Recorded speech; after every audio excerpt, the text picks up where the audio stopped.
Hello viewers, you're welcome to Economy Today on TVRC. I'm your host for today, Olanemu Oluwatobiloba is my name. And here with me I have Dr. Akintunde Sonmi Vincent. You're welcome, sir. It's so good to have you on set with us once again. Today we're going to be talking about a very interesting topic, taxation and economic incentives. Can tax cuts increase tax payouts from citizens? Can it increase tax intake? To get started, I would like to ask Doctor, what exactly is the principle of taxation in your own understanding? Well, principle of taxation ordinarily, or to the layman, is a situation when the government mocked some modicum of money, from the people, from its citizens, into the coffers of the federation for the development of the nation. Okay, when you talk about social infrastructure, like you talk about social amenities, you talk about payment of salaries. These are part of these are money. The government, they are not there to, to magically create money. These are part of where their money is gotten from for the development of the nation. Okay, so if I'm to get you very well and I'm to break it down, basically we have citizens. Each citizen receives a particular amount of money in a month, or based on their wages.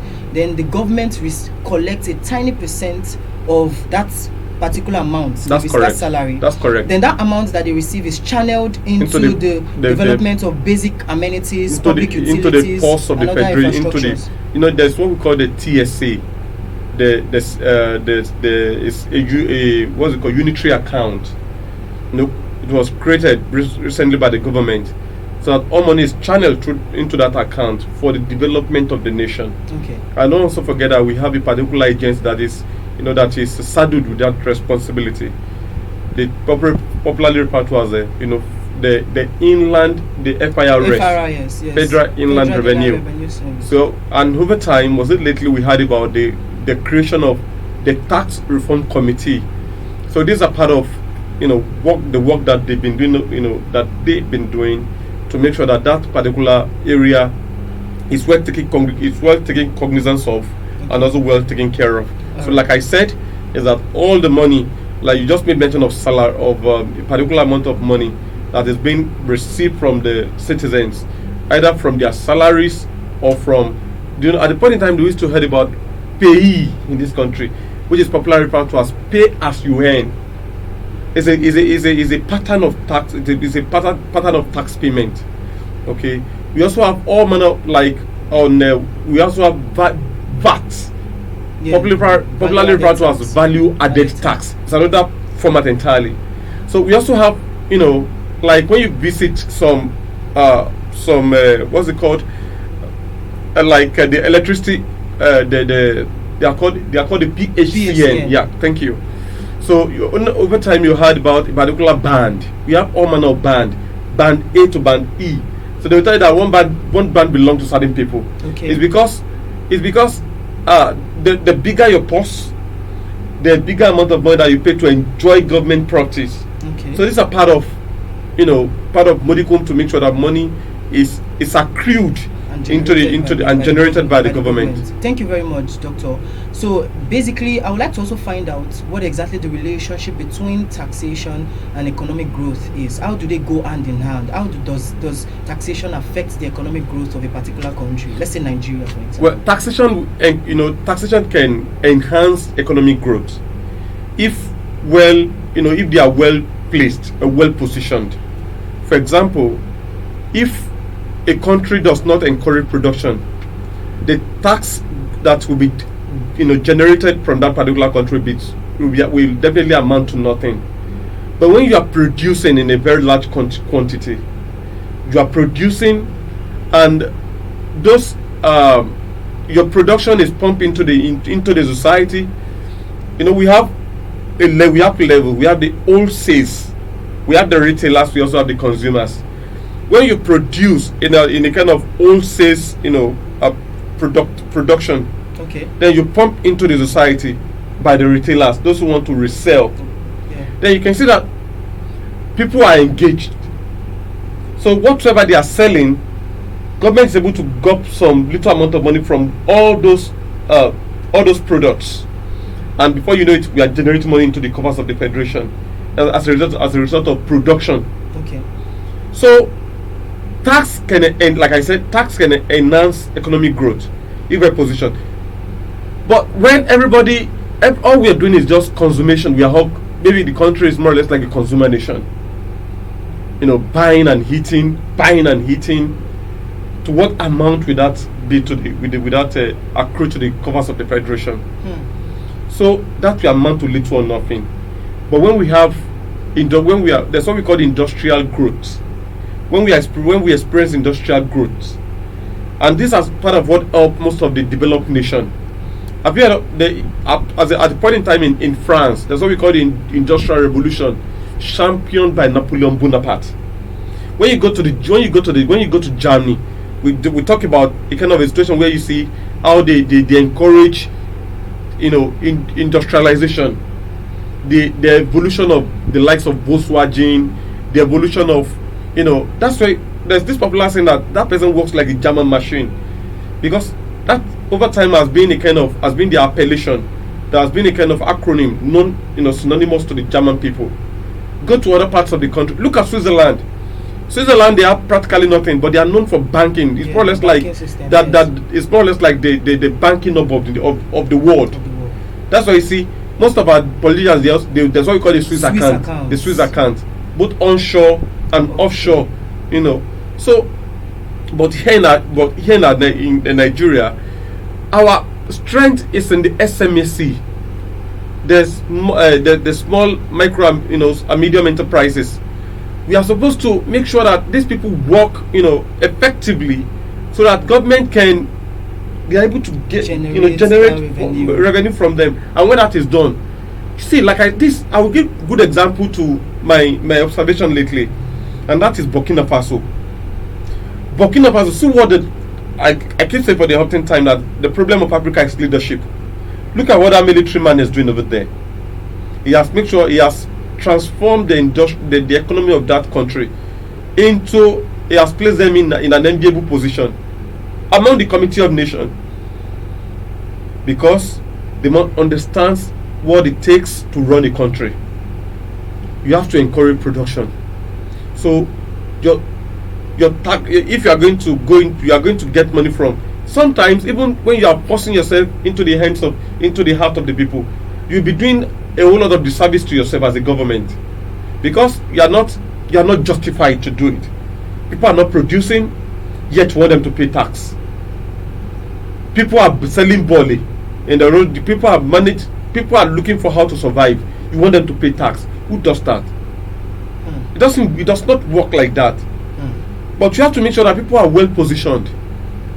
They've been able to, they are settled, they are stable. The word is stability. They have to be stable first.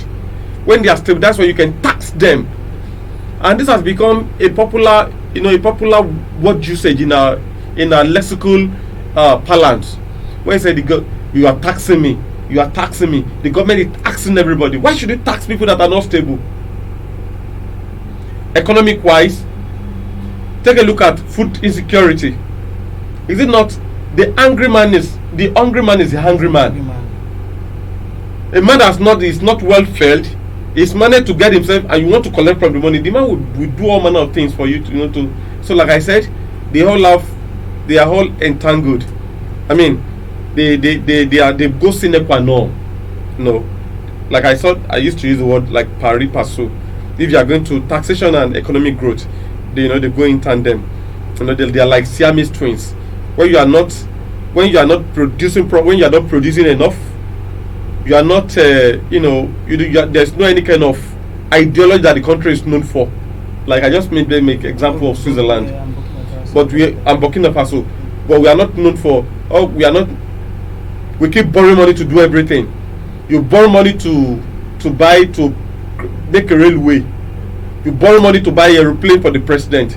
You borrow money to pay the House of Assembly. You borrow money to pay the House of Senate. You borrow money to give to the governors. You borrow money to pay salary. And you want to forcefully make sure that you get the money back from the hands of the people who are doing practically nothing.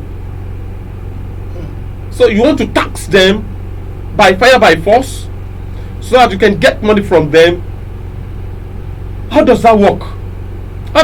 So like I said, if you're going to enjoy proper economic growth, make sure that you encourage production, you encourage your citizens to work effectively, and when they are working effectively, then you are able to conveniently get the little percentage that that belongs to the government from them. But if that is not in place, forget about it. Thank you so much, Doctor. That's very beautiful. And if I'm to basically pick something from what you said, you basically explained that for us to be able to improve taxation in Nigeria, we have to basically tackle the issue of production here in Nigeria. Okay, so now to get to the crux of the matter, okay, because we want to talk about how tax intake, how reducing tax cuts can increase tax intake for the government. So what exactly is your opinion? Do you believe that if the government decides to reduce the tax they get from their citizens, then they can consequently increase the number of tax revenue, the amount of tax revenue that comes in? Do you believe that? No, there's it. When you tax your people, the more, what you get will be amount to little. But when you tax them, in a very reasonable manner, very low, then you are able to get more money into the coffers of the federation. Because when you tax them, when your tax society is magnanimous, when it's massive, when it's too bogus, then eventually people will result to laxity. They will relax. They will refuse to work. And when they refuse to work, where are you going to get the money from? Revenue. That's when you start rushing to all manner of country to borrow money. And eventually, these are not money given to you out for free. You want to pay back. So, but when you have a very reasonable taxation, when you're taxing, they are reasonable. You are just collecting little. Like to 1,000 naira, you are collecting 2 naira. That's reasonable. Yes, indeed. To 1 million, you want to get 100 naira. That's better. Just imagine 100 naira multiplied by 200 million Nigerians. People, yes. That's still something. A whole lot of money. But you said because somebody is paying 10,000 naira, you want to get 1,500 from it. Then tell me what's the person going to do with the money?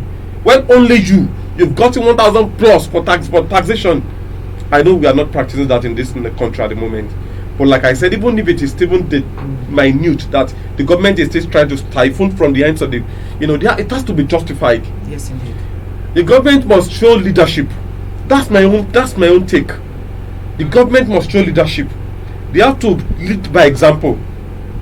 So even if it's going to be minute, if it's going to, and they want to use it for anything, then it has to worth it. Wow, thank you so much, Doctor, for that clarification. It's really, really amazing how you've been able to show the relationship between taxation and economic growth, as well as paint the picture of how tax cuts can increase tax intake, because of course we know that it inevitably affects the workers as well when tax are very, very on a high level.